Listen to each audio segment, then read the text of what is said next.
Y'all ever feel like there's somebody out there gunning for you in the shadows? Like people are plotting behind closed doors, whispering lies, planting seeds of destruction in your life while you're just trying to make it through another day. Maybe you've been losing job opportunities for no good reason, relationships falling apart out of nowhere, or your finances taking a nosedive and you can't figure out why. If you're sitting there right now feeling like there are hidden enemies working overtime to tear down everything you've built, if you sense that something ain't right but you can't put your finger on what it is, then you need to hear every single word I'm about to drop over the next few minutes. Because today, we're diving deep into Psalm 64, one of the most powerful prayers of protection ever written, a spiritual shield against those who scheme in the darkness. This ain't just some ancient text, folks. This is a manual for spiritual warfare that can flip your situation upside down starting right now. If this message found its way to you today, that ain't no coincidence. God's speaking directly to your soul right now. So if you really want to see changes in your life, if you want this word to become powerful in your journey, hit that subscribe button and smash that like on this video. This ain't just me asking for engagement. This is an act of faith, declaring that you're ready to receive the blessings God's got lined up for you. Subscribe now and ring that bell so you don't miss a single revelation that could change your destiny. Psalm 64 was written by David during one of the darkest seasons of his life, when he was surrounded by enemies who were plotting his destruction in the most calculated, sneaky way possible. These weren't enemies coming at him face to face with swords drawn. These were the backstabbers, the gossipers, the ones using words like poisoned arrows, spreading lies like a deadly virus, destroying reputations and dreams through conspiracies in the shadows. And if you're dealing with something similar today, you need to understand that what David faced 3,000 years ago is the exact same spiritual warfare you're living through right now. The faces have changed, the methods have evolved, but the enemy's strategy remains the same. Destroy you quietly, make you give up without you even knowing where the attacks are coming from. When David cries out, "Hear me, my God," as I voice my complaint, protect my life from the threat of the enemy, he ain't just asking for physical protection. He's crying out for deliverance from psychological terror, from that constant anxiety, from that fear that eats away at your soul when you know people are working against you, but you can't identify exactly who they are or how they're operating. How many nights have you laid awake, worried about situations that seem to have no solution? How many times have you felt that tightness in your chest, that feeling like something bad was about to happen? That's exactly what David was feeling when he wrote this psalm. Verse 2 reveals the sinister nature of these attacks. Hide me from the conspiracy of the wicked, from the plots of evildoers. Notice the word conspiracy. That means there are meetings happening, conversations being had, plans being laid against you in places you can't see or hear. It might be in your workplace, in your family, in your social circle, or even in spiritual dimensions that escape our natural perception. These people get together, share information about you, create strategies to mess with your progress, your peace of mind, your financial stability, and most of the time, they do this with smiles on their faces, pretending to be your friends or allies. But here comes the most shocking revelation. David identifies these people as those who sharpen their tongues like swords and aim cruel words like deadly arrows. This means the main weapon of these enemies ain't physical, it's verbal and psychological. It's poisoned words, malicious comments, destructive gossip, well-crafted lies that get launched at you like deadly missiles. Every negative word someone speaks about you, every lie they spread about your character, every rumor they invent about your personal or professional life. These are like arrows shot straight into your heart, your mind, your self-esteem. And the worst part is these people are cowards. Verse 4 shows us they shoot from ambush at the innocent. They shoot suddenly, without fear. They attack when you're not expecting it, when you're vulnerable, when you can't defend yourself properly. They choose strategic moments, take advantage of your weaknesses, your absences, your moments of difficulty to launch their most devastating attacks. That's why sometimes you feel completely defenseless in certain situations, because the attack came from where you least expected it, from people you trusted. But starting from verse 5, David shows us how these enemies operate in networks. They encourage each other in evil plans. They talk about hiding their snares. They say, "Who will see it?" They don't work alone.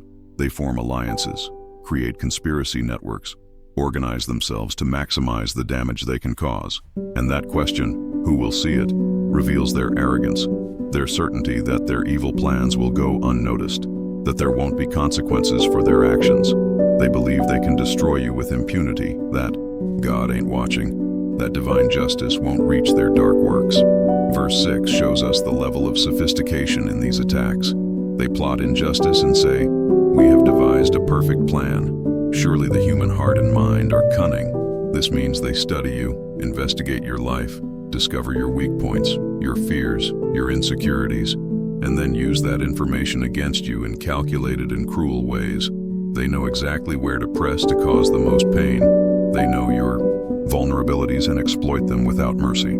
It's elaborate psychological warfare, where every move is designed to cause maximum emotional and spiritual destruction. But here's where the supernatural turnaround happens. In verse 7, David prophesies divine intervention, but God will shoot them with his arrows. They will suddenly be struck down. This is the moment when divine justice kicks into action. All those arrows they shot at you, all those bitter words, all those secret conspiracies, now they're going to come back multiplied against them. God will use the same weapons they used against you, but with supernatural precision and power that they'll never be able to resist or escape.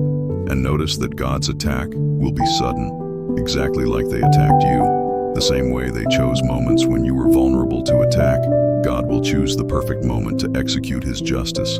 It might be when they're most confident, when they think they've won, when they're celebrating their supposed victory over you. That's when God's hand will move devastatingly against them. Verse 8 reveals something even more powerful. He will turn their own tongues against them and bring them to ruin. All who see them will shake their heads in scorn. The same tongues they used like swords against you will become instruments of their own destruction.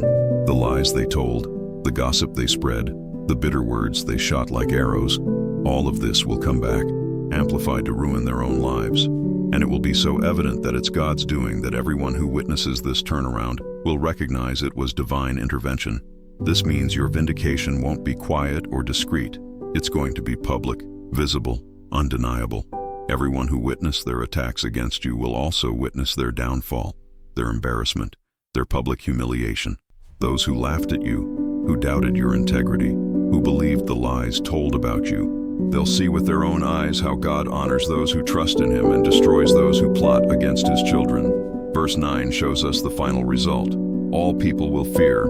They will proclaim the works of God and ponder what he has done. God's intervention in your life will be so powerful, so evident, so supernatural, that it becomes a testimony to other people. Your victory story over hidden enemies will inspire others who are going through the same situation. You'll become a living example of God's protective power, proof that he doesn't abandon those who cry out for justice. And finally, verse 10 brings the promise of complete restoration. The righteous will rejoice in the Lord and take refuge in him. All the upright in heart will glory in him. After this whole process of attack and divine defense, you won't just survive, you'll thrive. Your joy will be restored, your confidence in God will be strengthened, and you'll become a source of glory for others who also seek to live righteously. This is Psalm 64's promise for your life today. If you're facing hidden enemies, if there are people plotting against you in the shadows, if you feel like invisible forces are working to destroy your dreams, your peace, your prosperity, know that God sees everything. He knows every conspiracy, every bitter word, every evil plan devised against you. And in his time, in his way, with his precision, he will execute complete justice in your favor. But remember, your part is to remain upright, keep trusting. Don't take revenge with your own strength. Don't sink to the level of these enemies. Your part is to pray, to cry out like David cried out, to declare your faith in divine justice and wait patiently for the supernatural intervention that will surely come. If this word touched your heart, if you recognize this is a direct message from God for your current situation, show your gratitude by hitting that like button and subscribing to the channel. But more importantly, I want to know how your financial life is going, how your family situation is right now. Drop a comment below and tell our community how things are looking for you. Remember, we ain't alone in this journey of improving our lives. Together we're stronger. Together we'll win every battle. Together we'll see God's hand transform our reality. May the Lord's peace be with you, and may divine justice work powerfully in your favor this week.